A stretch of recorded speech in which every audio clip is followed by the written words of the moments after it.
Andrew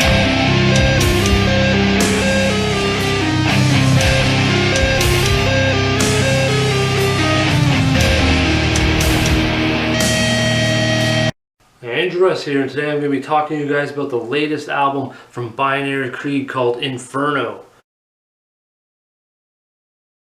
Now this opens up with possibly my favorite track off the album, Air. This explodes with beastly rhythms teamed with potent keyboards, explosive drum line, and commanding vocals from the new vocalist Rickard Thielen.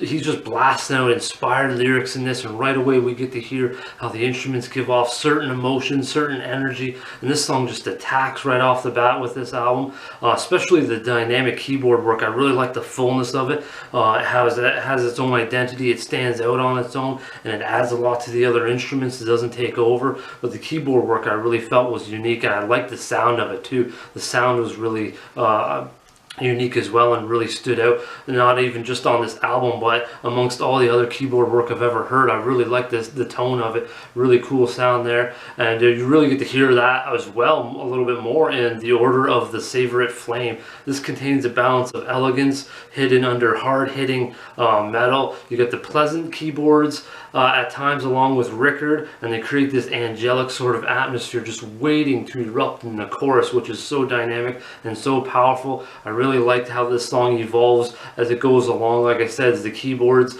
are pleasant, same with Rickard, then they come alive a little more in the chorus. And I really like the two tracks on Rickard's vocals here. He's got one that's a little higher than another track that he's doing, so it really creates this unique flow, this unique balance, this unique vocals of his is two tracks but it sounds like one. I just like how they're in harmony, but they're not in the same key, so they really do a lot to really add to the chorus and everything here, and really create a memorable moment within The Order of the Savorite Flame, which has an incredible aura within it. And I really enjoyed these first two tracks right off the bat. They hit hard, and they go into another track I really enjoy called Hero. This does a great job of having the music bring the character to life. The music has this heightened sense of pride and duty in it, and the elements that describe the hero's sort of potency as I felt like the driving force behind that potency though was the drums, the bass, and the rhythm work. They really roar and really rumble along in this track, and they really create this image, and they really give this hero a sort of bring it to life, like I said. And I felt like the solo and interlude was the piece that gave light to the hero's plight. I didn't mean to rhyme that, but anyways, I really felt like that's where it came to life. The hero's story, his goal was coming to life in the interlude and solo. Maybe it was just the tone of the solo and the interlude, the music that was going, but that's sort of what I got from this, and that's where I sort of gathered this whole bringing the character to life. We had different elements that gave life to the character and the story, so I really feel like Hero has a lot to offer. Really great first three tracks right off the bat, and I want to jump to this next track that I sort of felt like changed the tone of the album a smidgen, in my opinion, was Armageddon. This bestows this subtle, ominous keyboard intro, and that atmosphere continues to grow a little bit with slight additions from the lead and lyrics, and grows more with into the bridge and the solo. I felt it grew a little more. It's not like terrifying tone, but there's just this feeling to it, and it delivers but it really delivers this message, and I felt like it really comes alive a little more as the song grows, and it really sort of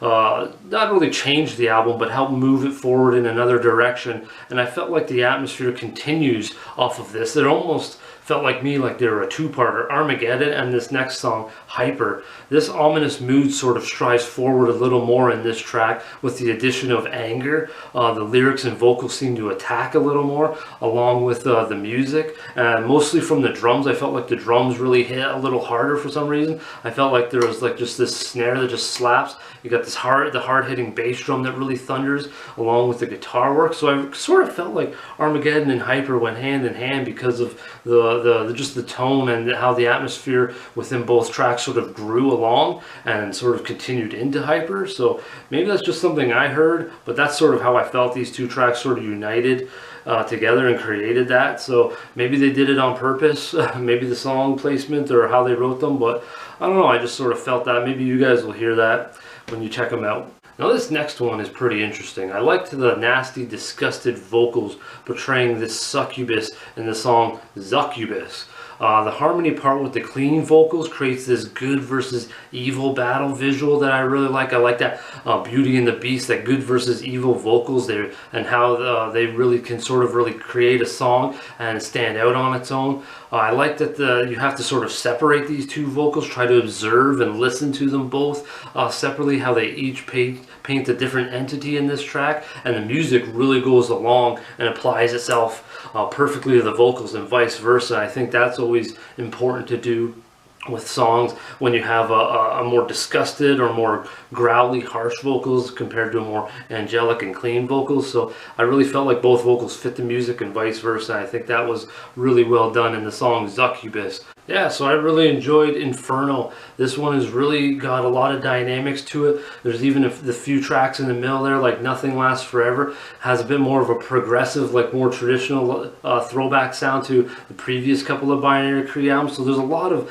different elements, a lot of different song styles in this album, atmospheres, just everything. And I really thought Binary Creed did a great job on Inferno. I really enjoyed the vocals from Rickard Thielen. The concept is really relatable today. Very strong lyrics, trying to deliver a message that really hits home. I think they did a great job of that, and really taking those lyrics and creating music and an atmosphere around them that sort of goes hand in hand with that. So I think Binary Creed did a great job on Inferno, and this album really got my attention pretty quickly. Like I said, with songs like Air, The Order of the Savorite Flame, Hero, really got my attention right off the bat, and I think this is going to be easily in my top 10 of albums for 2022. So I hope you guys check out Binary Creed's album Inferno. All the songs and links will be down in the description below, of course, along with more my other channels and things like that. And if you have a band like Binary Creed or a new album you want me to check out,